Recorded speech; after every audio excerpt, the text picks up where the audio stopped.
இனி யாராவது இட்லியை இப்படி சாப்பிடுவீங்க? பெண் டாக்டர் சொன்ன தகவல் படு வைரல். ஃப்ரிட்ஜில் இட்லி மாவு வைத்து சாப்பிடுவதால் என்ன பாதிப்பு ஏற்படுகிறது என பெண் டாக்டர் குறிப்பிட்ட தகவல் தற்போது ஒவ்வொரு குடும்பத்தையும் அதிர செய்து இருக்கிறது. நமது உடலில் உண்டாகும் அனைத்து பிரச்சனைகளுக்கும் குறிப்பாக குளிர்சாதன பெட்டியில் வைத்திருக்கும் இட்லி மாவுதான் காரணம் எனவும் அது எப்படி எனவும் பெண் மருத்துவர் ஒருவர் கூறியிருக்கும் தகவல் தற்போது சமூக வலைதளங்களில் வைரலாக பரவி வருகிறது. இதோ அந்த வீடியோ.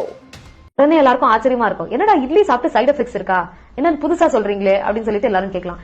எனக்கு தெரிஞ்ச ஒரு 10 வருஷமா எல்லாரும் காலை மாலை அந்த டிஃபன் தான் எடுத்துட்டு வராங்க. அதுலயும் மெயினா இட்லி தோசை எடுத்துட்டு வராங்க.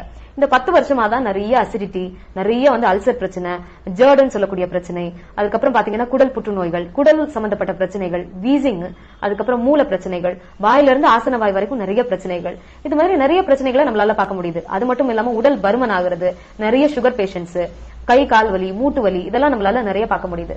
அப்போ இதுக்கெல்லாம் காரணம் என்ன அப்படின்னு பாத்தீங்கன்னா தவறான முறையில செய்யக்கூடிய இந்த ப்ரிப்பரேஷன்ல என்ன தப்பு அப்படின்னு பாத்தீங்கன்னா அந்த மாவு அரைச்சிட்டு 1 வாரத்துல இருந்து 1 மாச காலம் வரைக்கும் வச்சிருக்காங்க. அதே இட்லியை பாத்தீங்கன்னா நிறைய எடுத்துக்கிறாங்க. இப்ப நம்ம என்ன பண்ணுவோம், மாவை அரைச்சு ஃப்ரிட்ஜுக்குள்ள வச்சுட்டோம்னா 10 நாள் மாவா இருந்தாலும் புளிச்ச வாடை வெளியில தெரியாது. அதே மாவை திறந்தா வெளியில வைக்க சொல்லுங்க, வீட்டுல யாராலையும் இருக்க முடியாது. 12ஆம் தேதி அரைச்ச மாவா இருக்கும், 22ஆம் தேதி வரைக்கும் அதே மாவுல இட்லி சாப்பிட்டு இருப்பாங்க. அந்த இட்லி என்ன பண்ணுவோம், நம்ம நம்மள தூக்கி ஃப்ரிட்ஜ்ல வச்சுக்க முடியாது, புளிக்கிறது தெரியக்கூடாது அப்படின்னு. நம்ம உடம்புல இந்த இட்லி போய் ஈஸியா புளிச்சு போயிடும். இந்த புளிப்பு கொழுப்பா மாறும். அதனாலதான் இன்னைக்கு கொலஸ்ட்ரால் பிரச்சனைகள் நிறைய இருக்கு. அது மட்டும் இல்லாம நிறைய வீசிங், இந்த மாதிரி நான் சொன்ன எல்லா பிரச்சனைகளையும் ரொம்ப ஈஸியா வர வைக்கும் இந்த இட்லி. சோ இப்ப சொல்லுங்க, பிரச்சனை இட்லி மேல கிடையாது, இட்லி மாவு தயாரிக்கிற நம்ம மேலதான் பிரச்சனை. அதனால எல்லாரும் இன்னையில இருந்து உங்க இட்லி மாவு தயாரிக்கிற முறையை மாத்திக்கோங்க. தயவு செய்து அந்த சவப்பெட்டிங்கிற ஃப்ரிட்ஜ்ல யாரும் இட்லி மாவு வைக்காதீங்க. இப்ப எங்க வீட்டுக்கெல்லாம் வந்தீங்கன்னா கருப்பு இட்லி, அதாவது உளுந்த நாங்க தோலோட சேர்த்து அரைப்போம். அது மாதிரி மாப்பிள்ளை சம்பா இட்லி, சிகப்பு இட்லி, அது மாதிரி முடக்கத்தான், முசுமுசுக்கை எல்லாம் போட்டு நல்ல பச்சை இட்லி, அது மாதிரி கலரா இட்லி, அது மாதிரி மில்லட்ஸ் போட்டு இட்லி, பாரம்பரிய அரிசி வகைகள் போட்டு இட்லி, இந்த மாதிரி மாத்துங்க இட்லியை. கம்பு இட்லி, கேழ்வரகு இட்லி, அப்படி மாத்தி செய்யும் போது அதனுடைய சத்துக்களும் கிடைக்கும், நமக்கும் கொஞ்சம் வெரைட்டியா சாப்பிட்ட மாதிரி ஃபீல் ஆகும். இந்த இட்லி மாதிரியே இட்லிக்கு நிறைய ஃப்ரெண்ட் இருக்கிறாங்க.